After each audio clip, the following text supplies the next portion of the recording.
going to talk about the preseason. It's kind of going to be what we want to see, but Jordan, let's be honest. We're probably not going to see what we want to see week one. It is going to be the future insurance salesman game.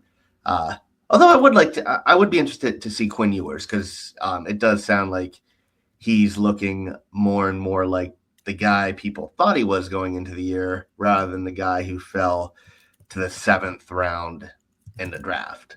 So to start with, based off of camp reports, based off what you're hearing, and again, we will preface by saying this is camp. You got to take it with a grain of salt.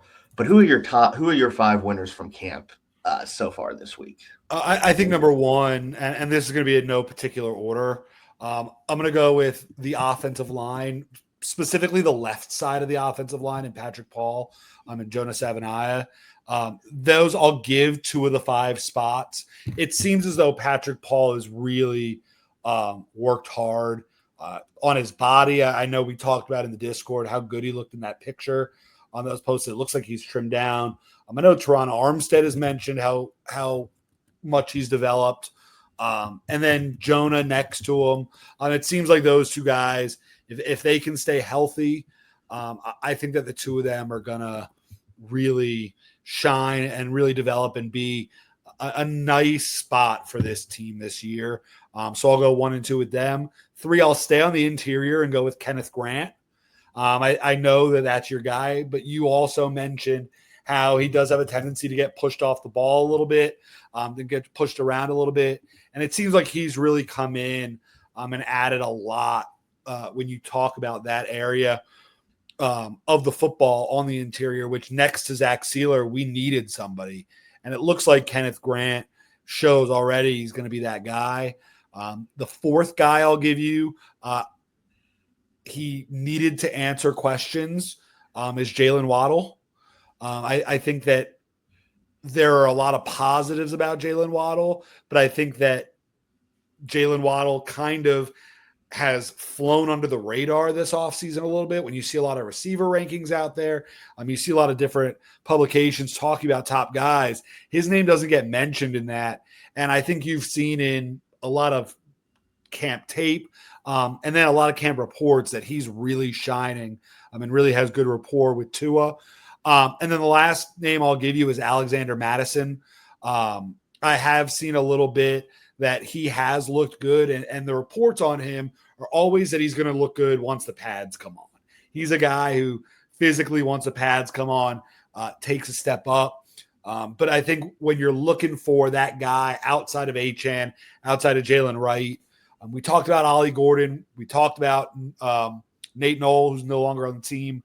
But Alexander Madison, I think, has had a decent camp to the point where you're going to see him be a regular staple getting 3 to 4, maybe even 5, 6 carries a game. Yeah. So Jalen Waddle's a good shout because everybody's Paul, Savaiinaea, Waddle, Madison, Grant. Yeah. And on the Waddle pick, everybody's saying this is probably the best he's looked since his second year. Yeah. I've heard he looks healthy. He looks faster. You hear the same thing about Tua. I heard Tua hasn't thrown an interception yet this camp. Knock on wood somewhere. Yeah, I hope that keeps on. My list is going to be very similar to yours, as in the 3 names are the same. Number 1 has to be Patrick Paul, just because everybody is saying how important Patrick Paul is to the season. And he is. I have told you, if he is even mediocre, it's a win. Dude looks like chiseled out of stone now. Like you said, talking about his body, his picture, he's working hard. But you're just hearing, whether it's in pads or not in pads, he is stonewalling everybody who goes up against him. Doesn't matter if it's Chop, Jalen Phillips, Bradley Chubb, whoever. He is stonewalling them. And that is something, yes, even if it is just camp, go back and look and see how many people hated the Patrick Paul pick when it happened. It was not a popular pick. He was everybody knew it was going to be a red shirt. For him, even this early, to look like he is ready is super encouraging. 2, again, like you said, Jonah Savaiinaea. Another guy you expect for a guard, him be big, be very, very chunky, need to get in shape. Anything, he looks like a tight end almost. I've seen some videos of him, and you're like, geez, that's going to be the left guard. But all you hear about is how he's winning, and that him and Kenneth Grant are having battles. Yeah. But maybe that becomes a little different because they were different draft years. But maybe that becomes this generation's Richmond Webb and Keith Sims, where you have two young guys who step into the starting lineup and then just lock down that left side. But those are two young guys we need to hit on, and it seems, at least early on, that we've hit on them. Kenneth Grant, again, it's boring to go this way, but he's a culture setter. They talk about how much he's already become a leader, how much he is relying on Sealer to get better. And one thing the beat writers made sure to point out, is he got better when the pads came on. And you just see how athletic he is. I think it was Travis Winfield who said it looked like he was blocked and he pulled out a spin move at 350 pounds and put the interior offensive lineman on his ass. So you're just hearing about that and you're just seeing that. And again, he is a guy that we needed to come in and hit early, even if there's struggles. I would say, and we'll get back to your list in a second, I would say that our first two picks this year, and you and I before the draft said that if it was a guy like Grant and a guy like Savanaya, we'd be very happy come the time of training camp that it may not look the flashiest on draft day, but when the pads came on and when physicality really started, it would help our team tremendously. And we can see that it is helping our team tremendously. Yeah. And we always ended up drafting Savanaya in the second round anyway. So that helps. You're talking about our first two picks this year. I am also going to add, I already have our second pick from last year. I am going to add our first pick from last year. So our top two picks from the last two drafts. Chop Robinson, everybody's saying he looks like a different guy this year, which is saying something with how he finished the year. Right. You had Jalen Phillips coming out and say he is a future defensive player of the year. The only person he has not beaten is Patrick Paul. He is destroying everybody he goes up against. He is having the best camp of all the edge. And shout out to Mo Kamara and Murphy. I forget Murphy's first name. Grayson. I thought it was Grayson Murphy. They're having great camps too, but Chop is just on a different level, and it looks like he's going to take that next step. And for everybody who was mad last year, day one of the draft, Chris Greer can at least, maybe even all draft weekend last year, can just cross his arms and just kind of do that stupid smirk everybody hates that he has. As opposed to hiding behind a pole. Yeah. The fifth player is one that I think people forget about because they weren't expecting him to start with how the season ended. But Willie Gay has been the best defender this camp. And they said every day in practice, he's making tackle for losses, he's making sacks, he's getting interceptions. I think people forget how good he is. I don't know I think he might have had some injury issues, but, KC, they kind of rotate that other linebacker aside from Nick Bolton. He's with the Saints for a year. I think he was kind of a part-time player, or he was with how the Saints played. He just didn't get the stats. But he's a guy that I followed since recruiting, and you always knew how talented he was. Ended up at Mississippi State because to say in high school he was dumber than a box of rocks would be insulting to the box of rocks. But I hate to say it that way because that's mean, but a lot of schools would not let him in past admission. But he's always been super talented, and it sounds like he's putting it together. And tell you what, linebacker really quickly went from a weakness to a strength with Jordan Brooks. Willie Gay's probably starting over Dodson. And then I think we both are safe in assuming that KJ Britt's going to be that fourth linebacker. Yeah, and you and I spoke about how that inside linebacker room is surprisingly one of the better groups on this team. And those four guys are rock solid. And I think that those four as a unit going into the season are going to be a very reliable group. They're going to be a very physical group. And for 3 years now, Brett, we've been saying that this team needs to get more physical. So, and we've been saying it a lot longer, but I mean, this is year 3 of saying it on this show that we need physicality. And we have a lot of problems on this football team. But I do think we're going to be a physical football team, and that message is set when you look at this interior linebacker room. So I was just thinking, and for week 1, like I said, for the preseason, what to look for, it's going to be difficult because not many people are going to play. So I figure we'll each give 3 things we're looking for, and we'll alternate this for this. And I'll start us off. I'm excited to see how the offensive line looks in preseason, just from a blocking standpoint. And we already talked about Patrick, Paul, and Jonas Avenea. And I think even if they're supposed to start, you want to get them as many reps as you can. So I think they're going to play. But something else that we really haven't talked about, because Brewer's been out with a small injury. Ike's on PUP.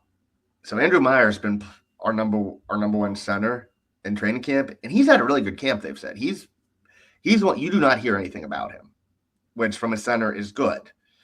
So I want to see how he does.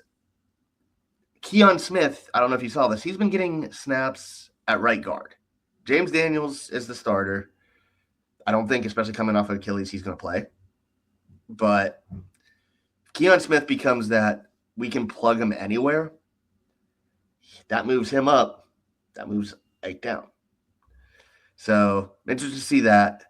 And really just it's interesting to see how the bottom half of the offensive line fills out, because it does sound like they're opening holes. So curious to see that. Yeah, and you took one of mine is I think when we talk about this first preseason game, I won't take anything from what we see with Patrick Paul or Jonas Avenea, but I do want to see guys like Andrew Meyer, guys like Keon Smith, like you said, even a guy like Braden Daniels, even a guy like Larry Borum, to see how those guys look in live action. So I won't use that.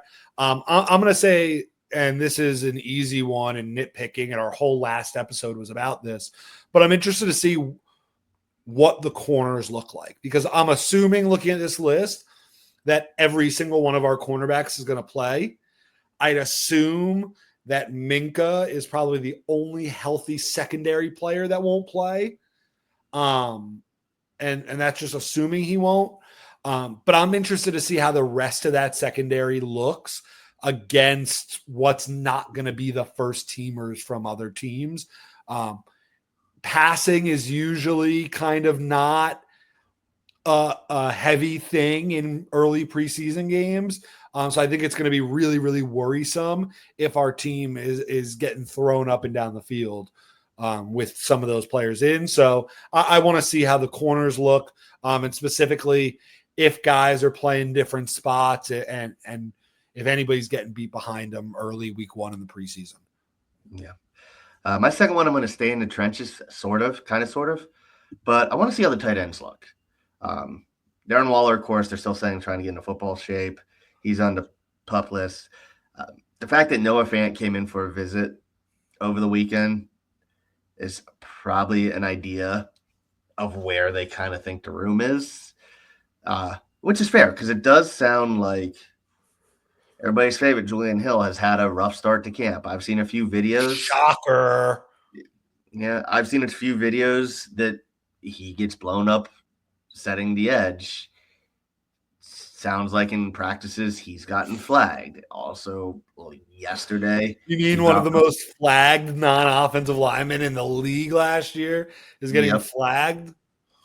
Yep, and he dropped a wide open pass yesterday in camp, they said.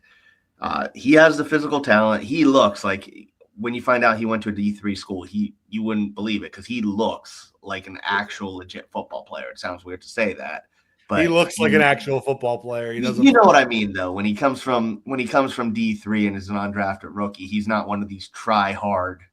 No, for sure. Can do guys. He looks like he was like a blue chipper. It's just not clicking. It also sounds like Pharaoh Brown has been good, but maybe not at the level they expected yet, which he's a veteran. You kind of give that. So honestly, I think Hayden Rookie gets he starts to move because I saw some reports today that he was blocking a bit more with the first and second teams, and we saw it last year too. He doesn't miss a block. Those Wisconsin boys don't miss blocks. So if Julian Hill is struggling or continues to struggle, I think Rookie gets a chance. You know how I feel about Conyers, but again, if we sign Noah Fant, that just tells you where everything is, and that just opens up what the tight end room is going to be. Yeah, I totally agree there. I'm gonna with my second one. My last two are both going to be on the offensive side of the ball. But first, I want to see how Zach Wilson and Quinn Ewers look. Really, they're in a battle for that quarterback 2 spot. I think it would take a lot for Ewers to beat Wilson, but I think it's still possible. And I want to see how those guys run Mike McDaniel's offense and how those guys are executing. I think we're going to look to see not a lot of mistakes. I know that preseason can kind of be deceiving. Skylar Thompson was the best statistical quarterback in the league a couple years ago, but I think that if all goes right this season, these are going to be the only guys that, or Tua is going to be the only guy that you see out there. And these are going to be the only time that we really get to judge Quinn Ewers. And if we want him to be a long-term backup quarterback for the next 4 years, let's say, then this is where it starts. So I'm encouraged to see what Quinn Ewers looks like. And we heard good things about Zach Wilson last year in Denver from stuff in practice. So I'm looking to see what kind of this new Zach Wilson looks like. Yeah, I was going to say Quinn Ewers too, just because, like we said earlier, and Zach Wilson's a good shout too, because right there you have two very physically talented quarterbacks. One that was drafted higher than he should have been, arguably. One that was drafted arguably a lot later than he should have been. And they are both projects in different ways. Both are reclamation projects in different ways. And Quinn Ewers, I'll put Zach Wilson there too. They're both guys that with how QB needy the league is, if they develop under who I still consider an offensive guru and Mike McDaniel, you can probably get a pick or like a decent pick for either of them in a year or two. Well, 2 years, Zach Wilson will be gone, but you get the point. So that I do agree with that. And that was going to be a pick. But I'll go back to what I was really going to do and keep all three of mine in the ground and pound game and say, I want to see what the running game looks like. We all talk about how bad the interior was last year. It was. Shout out to Eric Smith, friend of the show. He has a very nice breakdown on YouTube of all the run stuffs our offense had. And while there was tight ends, there was offensive linemen getting beat, there was some bad play calling. A lot was just running backs not making the right decision in the run game, not hitting the right lane. Well, we still have Eric Studgeville as the running back coach. I don't know if you saw this, but Chandler Henley, I believe his name is, the guy from that was also went to Yale. He was an assistant QB coach last year. I forget what his position coach is this year, but he got the added title of run game coordinator. So that is no longer under Eric Studgeville anymore. So we did change up the run game. And it does sound like we haven't really heard a lot about it from Ollie Gordon yet. But Achane, Madison, and Jalen Wright, all you hear from all three of them, big run, big run, big run. So I'm curious to see if that remains the case. So that's my third one, since you stole the point. And you took my third one, but mine was going to be more so. I'm assuming there's going to be a heavy dose of Ollie Gordon this game. But I'll give you a third, and I'll stay in the trenches, but on the defensive side of the ball. I think at this point, we kind of know what we're going to see from Grant, Benito Jones, and Zach Sealer. I'm interested in the other 6 guys. I'm interested in Jordan Phillips and Zeke Beers, which I've seen good things of both. And then I'm interested in Matt Dickerson, Matthew Butler, Ben Still, and Alex Huntley. And I want to see if there's another guy in that list. And my gut is telling me that it's going to be Matt Dickerson.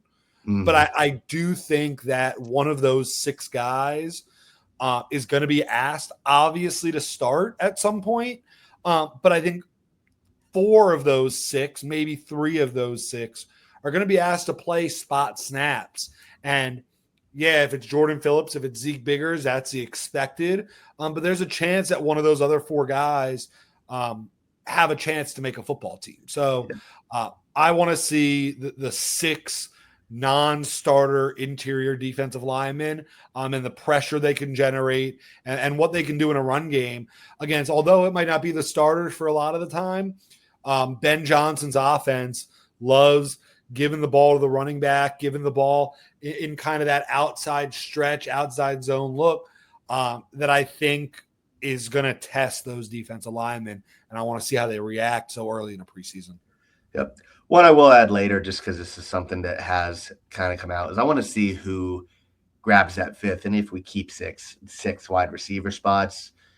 Because we already mentioned D. Eskridge earlier. Taj Washington, who was hurt all his rookie year, has made some plays. Everybody loves Andrew Armstrong. I know a lot of people love Theo Weiss. A lot of people love Monterey Baldwin. A lot of people love Monterey Baldwin. And I saw Quinn Ewers hit A.J. Henning for a long touchdown this week. I don't think Henning makes the team. He is basically, if he makes the team, he made it just because he's irreplaceable on special teams, which I don't see happening. But, yeah, I want to see who the top 4 receivers are locked in place, but the bottom maybe one, maybe 2 spots are open. And I'm curious to see who makes it. You have 2 guys in Weiss and Armstrong who are taller receivers, give you another red zone threat. But Eskridge, Henning, Washington, Baldwin, they're all speedsters. They are very similar to what we already have with Waddle Hill and Malik Washington in some ways. But sounds like they're having great camps, and that's going to be an interesting battle too. And again, something that we've seen traditionally in preseason is if you have a bottom-end wide receiver performing, you can get a late-round pick trade late in preseason for them. Yeah, I think you pray for the best for these guys. They're a dime a dozen, but you hope that these guys come in and bring some excitement to the preseason. But yep. I think no matter what way you look at it, though, this team has a long way to go, but this team is also not that far away. It's such a weird league. The only thing I care about is throughout this preseason we see physical football on both sides of the ball, and that to me, if we could play, there are going to be mistakes, but if we could play relatively fundamentally sound football and physical football, I'll be fine going into Indy. Yep. And with that, I think we call this recorded episode good. I think we're still going to stay unrecorded for a little bit, probably not go live until right before the regular season. Just easier that way. It's easier to make these shorter videos than talk live for an hour and a half about stuff. But we got some good stuff coming. Maybe next time we'll do a video. We'll talk about some of our division rivals and what we've heard about them. Mock draft so far. I will wait till after week 1. I was kidding. College. Yeah. But yes. It's a little too early for a mock draft, although everybody has Arch Manning going first. Arch Manning, I'm going to say it now, and I will say it. And if I'm wrong, I will be the first one to admit I'm shocked.